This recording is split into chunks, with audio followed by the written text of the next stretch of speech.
naslovu piše Vožnja z nama, drugi film, oziroma to rečemo, da je drugi film, uradni. In govorila bova tisto, kar piše gor v naslovu, Choose who to lose. Povej, koga izgubiti? Ko prideš v eno obdobje, ja, oziroma vsi predavatelji govorijo, da si ti takšna oseba, kot je 5 tvojih najbližjih prijateljev. To je prvi Jim Rohn rekel. Jim Rohn je to rekel in mnogi drugi predavatelji isto govorijo, kar je dejansko res. Si takšen po razmišljanju, takšen pač Finančnem stanju, zdravstvenem, ljubezenskem. Ja. Tako da v bistvu je ful previdno si izbirate svojih 5 oseb okrog sebe. To je ena stvar. Druga stvar pa, ko se ti odločiš, da bi ti to rad spremenil, kako pa to zdaj spremeniti? Lajmer, kaj praviš, kako to spremeniti?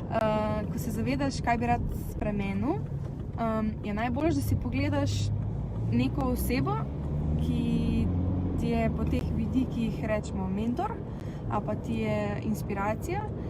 Ima to, kar bi ti rad. Ima to, kar bi ti rad. In rečemo, za prvega, da si samo umislite mogoče osebo, ki je 10 km pred vami. 10 km. Zelo daleč. Ampak da pa ne bi rad pol frustriran, ker tega ne moreš doseči, pa si pol izbereš nekoga, ki je sledil tistemu, ki je 10 km pred tabo in da je malo bliže tebi, se pravi, da je 5 korakov pred tabo in temu slediš potem. In od tega se učiš. Ja. In med tem časom, ko se pa moraš to učiti, pa temu slediti, je bilo pa meni osebno najlažje se izolirati iz okolice, še posebej od tistih 5, kar je bilo najtežje. Ja.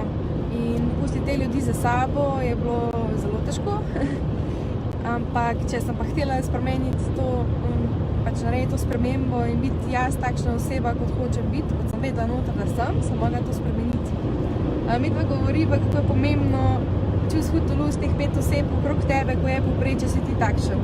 In če se ti hočeš spremeniti, moraš spremeniti to ta krog in si poiskati novih 5, katerih so malo boljši od tebe. Če se strinjaš, kaj še? Kaj sem spet pozabila povedati? Zdaj pa greš na predavanje. Ja, zdaj greš pa na predavanja.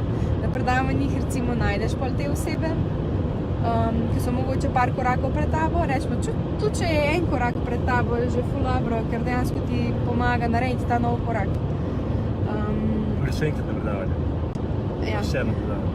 In na koncu, ja, ker se izoliraš od druge okolice, v tej, ki si bil, ker dejansko te je prevedla do tega stanja, kakšen si bil. Včasih lahko imaš 5 novih prijateljev. Ponavljati, dokler ne postaneš oseba, ki si hotel biti. Ja. To je to. V tistem trenutku imaš pa 5 novih prijateljev. Ja.